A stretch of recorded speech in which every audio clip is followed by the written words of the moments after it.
ይህ የደብረ ብስራት ቅዱስ ገብርኤል ሰንበት ትምህርት ቤት አንቀጸ ብፁዓን በዓሉን ለማክበር በጥሩ ሁኔታ የተዘጋጀና መሪ የሆነ ነው። ለሁሉ አርአያ ነው። በዓሉን በሚገባ እያከበረ ነው። ሁላችሁም ይህንን በዓል ለማክበር በዓለም ላይ ያላችሁ ሁሉ ይህንን በዩኔስኮ የተመዘገበ የጥምቀት በዓል በጥሩ ሁኔታ እንድናከብር እንኳን አደረሳችሁ ለማለት እንወዳለን። ከሰንበት ትምህርት ቤታችን የሚዲያ ክፍል ነው የመጣ ነውና እስኪ ባጭሩ አሁን ምን ስታደርጉ አገኘናችሁ ብለን ብንጀምር መልካም ነው ለእናንተ። እንኳን አብሮ አደረሰን። እንግዲህ ዛሬ አሁን ያገኛችሁን እንደሚታወቀው የሰንበት ትምህርት ቤቱ ባለ 4 ወለል ህንጻ ለሰንበት ትምህርት ቤቱ አገልግሎት በሚመጥን ደረጃ እየሰራ ይገኛል።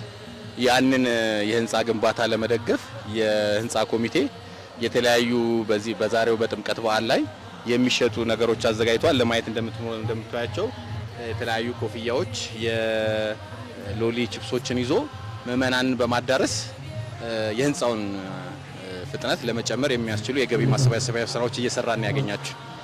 ይህ እንግዲህ እንደምትመለከቱት ሰንበት ትምህርት ቤታችን እጅግ ዘመናዊ የሆነ ለህፃናት ምቹ አድርጎ የሚሰጥ ባለ 4 ወለል ህንጻ እያሰራን ያለው። ለዛ ህንጻ የገቢ ማሰባሰቢያ እንደምትመለከቱት ለዚህ ለጥምቀት በዓል የሚመጣው ምዕመን በፀሐይ ሳይንገላታ በዓሉን በስነ ስርዓት እንዲያከብር አንድም ራሱን ከፀሐይ እንዲጠብቅ፣ በሌላ መልኩ ደግሞ ለህንጻው ገቢ አድርጎ ህንጻውን ለምንሰራው ይህ ዘመናዊ ለሆነ ህንጻ ታሪካዊ አሻራውን እንዲያስቀምጥ ሽያጭ ላይ ነን ያለነው። ይሄ ተሽጦ ህንጻውን ለፍጻሜ የሚበቃበት የገቢ ማሰባሰቢያ ነው። መግለጽ የሚቻል ከሆነ በምን ደረጃ ላይ ነው የሚገኘው? ህንጻው በሁለት ክፍል ከፍለን ነው እየሰራን ያለው። ሀ ብሎክ እና ለብሎክ ምንለው አለ። በለብሎክ ያለው 4 ወለል ህንጻው የስትራክቸር ስራ ተጠናቆ የብሎኬት የግንባታ ተጠናቆ አሁን የፊኒሺንግ ስራ ይቀረዋል ማለት ነው እና የጣሪያ ስራ ይቀረዋል። በሀ ብሎክ በኩል ያለው ደግሞ እስከ 3ኛው ወለል ድረስ የስትራክቸር ስራ ተሰርቷል። ቀጣዩ የ4ኛው ወለል በዚህ አመት እግዚአብሔር እንደፈቀደ በዚህ አመት ጨርሰን በአጠቃላይ የጣሪያ ስራና የስትራክቸር ስራ በዚህ አመት ጨርሰን በሚቀጥለው አመት የፊኒሺንግ ስራ እንጨርሳለን ብለን ነው የምናስበው። እንደ ችግር ብለን ያየነው ገቢ በማሰባሰብ ሂደት ላይ ቅዱስ ገብርኤል ቤተክርስቲያን ሀብታም ነው የሚሉ ብዙ ተግዳሮቶች ይገጥሙናል። ለምሳሌ ገቢ ምዕመናኑንም ባለሀብቱንም እንደዚሁም በሽያጭ ላይ እንኳን ስንሄድ ትላንትና ራሱ የተወሰኑ ቲኬት እያዞሩ ያሉ ሰዎች እንዴት ለገብርኤል ቲኬት ትሸጣላችሁ ገብርኤል ሀብታም አይደለም ወይ የሚሉ አስቸጋሪ በተለይ ገንዘብ አሰባሰቡ ላይ ትንሽ ተግዳሮቶች ገጥመናል። ግን እግዚአብሔር ይመስገን ሁሉም እንደምናየው ብዙ ሰው በህንጻው ፍጥነት ይገረማል። የሚገረመው እግዚአብሔር አብሮን እየሰራ ስለሆነ ነውና ምናልባት እንደ ቻሌንጅ የምናየው አቀድም ያለው ነው የገንዘብ ማሰባሰቡ ላይ ትንሽ ተግዳሮት አለን። ከዛ ውጪ የቤተክርስቲያኑ አስተዳደር አብሮን እየሰራ ነው፣ ተሳታፊዎች ናቸው። አጠቃላይ ምዕመኑ አብሮን እየሰራ ነው። በዚህ ረገድ እኛ እግዚአብሔር ረድቶናል ብለን እናስባለን። ባለ 4 ወለል ብለን እንናገረዋለን እንጂ ባለ 8 ወለል ብለንም ልንጠራው እንችላለን። ሀና ለ4 ወለሎች ናቸው ያላቸው። አንድ ሰንበት ትምህርት ቤት እንደዚህ አይነት ግዙፍ የሆነ ህንጻ መስራት እንደ ቀላል የምንቆጥረው አይደለም። ሰንበት ትምህርት ቤቱ ይህን ህንጻ ሲጨርስ በጣም ብዙ የሆኑ ወጣቶችን በተለያዩ የትምህርት ደረጃዎች በተለያዩ የመንፈሳዊ ትምህርት ደረጃዎች አስተምሮ በቤተክርስቲያን እንዲቆዩ ያደርጋል። ይህ ህንጻ ዝም ብሎ የሚሰራ ወይም የገቢ ማሰባሰቢያ ህንጻ አይደለም፣ የሽያጭ ህንጻ አይደለም። ሁለገብ ህንጻ እያልን ስንናገር ሽያጭ ምንም ሱቅም የለውም፣ ምንም ነገር የለውም። ህፃናቱን በምቾት እንዲማሩበት ህፃናት ማቆያ፣ ላይብረሪ፣ መንፈሳዊም ዓለማዊም የአስኳላ ትምህርታቸውን በደንብ አድርገው ጠንቅቀው የሚያዩበት እጅግ በጣም መንፈሳዊ ነገሮቻቸውን የሚያበለጽጉበት ስለሆነ ነው ሁለገብ ህንጻ የምንለውና በዚህ ላይ አሻራቸውን የሚጥሉ ማናቸው አሻራቸውን የሚጥሉ እጅግ በጣም እድለኞች ናቸው። ለፍጻሜው እንደምንበቃም ደግሞ በእግዚአብሔር ተስፋችንን አንቆርጥም። መልአከ ብስራት ቅዱስ ገብርኤል ያሳደገን መልአክ ሁላችንንም እዚህ አድርሶናልና ይህን ህንጻ ተፈጽሞ እስከሚያልቅና እስከምናገለግልበት ድረስ አብሮ እንደሚሆን እናምናለን። እግዚአብሔር ይስጥልን፣ እናመሰግናለን። ከሌሎች በዓላት በተለየ የጥምቀት በዓል ላይ ምን የተለየ ስሜት ይሰጥሻል? በጣም በቃ ደስ ይለኛል። ጥምቀት በዓል ይለያል፣ ልዩ ነው በጣም እኔ እንጃ ቃላት ያጥረኛል። በታቦቱ አማካኝነት እግዚአብሔር ተገልጦ ህዝቡን የሚባርክበት እኛም አብረን ከእግዚአብሔር ጋራ የምንሄድበት የሚያከብረንን አምላክ የሚሸከመንን አምላክ ካህን አባቶቻችን በጽላቱ አማካኝነት ተሸከመው እግዚአብሔር ፈቅዶ የምናከብረው የአደባባይ በዓላችን ነው የጥምቀት በዓል። ብዙ እንደተነገረው እንደሰማችሁት ሰማይ የተከፈተበት ሰውና እግዚአብሔር የታረቁበት የዕዳ ደብዳቤያችን የተቀደደበት ትልቅ ክብርን ያየንበት ነው።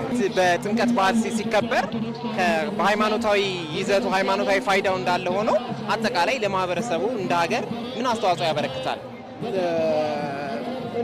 የሚያበረክተው አስተዋጽኦ ብዙ ነው። አንደኛ የአደባባይ በዓል ነው ብያለሁ። ይሄ ከዓለም ለየት ያደርገናል እኛ። ሁለተኛ ይሄን በዓል በመመልከት መጥተው ክርስትናን የሚቀበሉ ብዙ ሰዎች አሉ። ገብቷል። ይሄንን እናፈራለን፣ ሰዎችን እናፈራለን። ሰዎችን በምግባር እንዲያነጹ እናያለን። እነዚህ በወንጌል የታሹ ምዕመናንን የምትመለከታቸው ጧፍ ሲሸከሙ፣ መንገድ ሲጠርጉ፣ የተለያየ ስራዎችን ሲሰሩ እናያለን። ይህ መቀጠል አለበት። ሌላም ጊዜ በዓመት አንዴ ለጥምቀት ብቻ ሳይሆን የተቸገረውን በመርዳት ገብቷል። ቤተክርስቲያናችንን በመጠበቅ በተለይ በአሁኑ ሰዓት በይበልጥ ቤተክርስቲያናችን በመጠበቅ ቤተክርስቲያናችን ደግሞ እንደ ጥንቱ ብቻ ሳይሆን ከጊዜው ጋር በመሄድ ጊዜውን በመዋጀት ልጆቻችን በመሰብሰብ በማስተማር በቤተ ክርስቲያን ውስጥ ጸንቶ እንዲቆዩ በማድረግ ብትሰራ እናንተም እንደዚህ ብታደርጉ ጥሩ ነው ይመስለኛል። አባቶቻችንም ጥምቀትን የሃይማኖታችን መሰረት እንደሆነ በጸሎት ሃይማኖት ውስጥ የጸሎት ክፍላችን ራሱ አንዱ አድርገን ናምን በጥምቀት እንላለን አይደለ? ለስረቴ ኃጢአት እንላለንና ኃጢአትን የሚያስተሰርይ በአንዲት ጥምቀትም እናምናለን ማለት ነውና ኃጢአትን ክርስቶስ የኛን በደል መደምሰስ ሲጀምር ገና ከውልደቱ ጀምሮ ነው።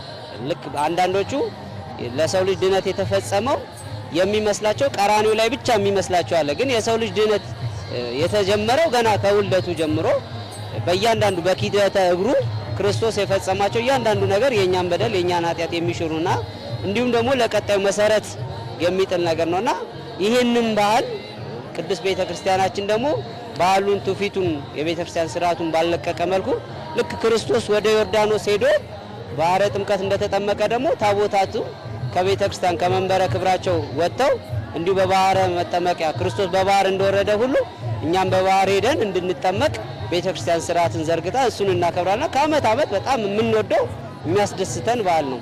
ከምንጣፍ ከሚያነጥፉ ጀምሮ የምናገለግለው አገልግሎት እግዚአብሔር የሚከብርበት ያንን ስናደርግ በአገልግሎታችን እግዚአብሔርም ደስተኛ ይሆናል።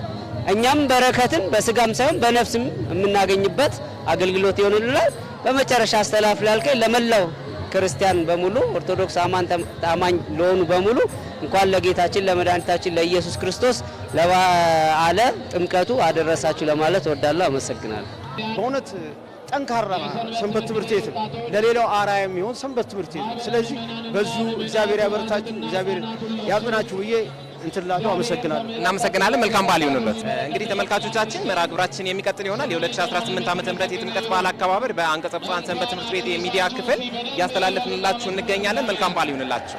ዓለም ያሉ በተለይ የኢትዮጵያ ኦርቶዶክስ ተዋሕዶ ቤተክርስቲያን አማኞች የአንቀጸ ብፁዓን ሰንበት ትምህርት ቤት ተማሪዎች በያሉበት መልካም ቢሆን በዓል እንዲሆንላቸው እመኛለሁ።